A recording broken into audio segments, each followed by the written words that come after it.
mystery movie naman tayo. Etong si Emily ay isang dedicated na social worker. Ang mga case na hinahawakan niya ay tungkol sa mga batang inaabuso ng kanilang mga magulang.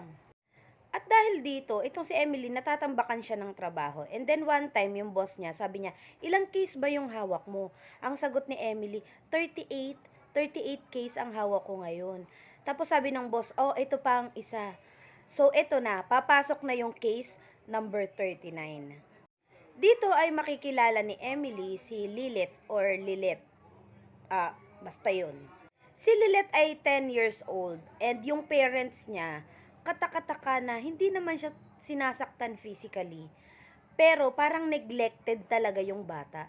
So walang nakikitang case dito ang mga kasamahan ni Emily sa trabaho, pero siya mapilit talaga siya, merong mali sa pamilyang yun. Meron talagang off dun sa family na yun, kaya nag-imbestiga pang mabuti etong si Emily. Dahil dito hindi siya naging komportable, kaya one time in-interview nila yung bata na si Lilith at binigyan niya ng calling card. Ang sabi niya dun sa bata na anytime tawagan mo ko ha pag magkakaroon ka ng problema. Isang gabi, etong si Emily, nakareceive siya ng tawag dito kay Lilith na nanghihingi ng tulong yung bata. At dahil emergency case ito, wala siyang ibang mahingian, tinawagan ni Emily ang kanyang kaibigan na pulis. Sabi pa nga dito nung pulis, grabe ka Emily, mawawalan ako ng trabaho sa ginagawa mong to. Pero dahil determinado nga itong si Emily na malaman ang totoong nangyayari sa buhay ng bata, ay talagang pumunta siya doon kahit mag-isa lang siya. Pero bago siya makarating doon ay nakita na niya ang kanyang kaibigan na pulis. Dito nga ay nakita nila na nilalagay sa oven yung bata nung kanilang mga magulang. At dahil dito, syempre ay nakulong etong mga magulang. At dahil sa pagpupumilit na ito ni Lilith ay si Emily mismo ang kumuha sa kanya bilang maging guardian.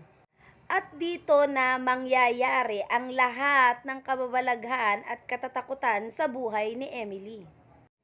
Kasi biruin mo, hindi naman pala talaga sinasaktan ng mga magulang yung bata. Ito talagang batang ito ay isang demon. Kailangan mong sumunod sa mga gusto niya or else madededs lahat ng mga mahal mo sa buhay or mismong ikaw mawawalan ka ng buhay kapag hindi ka sumunod sa kanya. At dahil dito ginawa ni Emily ang lahat para makatakas dito kay Lilith. Pero sa huli, ang pagharap lang pala sa mga kinatatakutan mong bagay ang makakapagpaalis sa batang ito. At kung gusto mong mapanood ang movie na Case 39, available na to sa Netflix.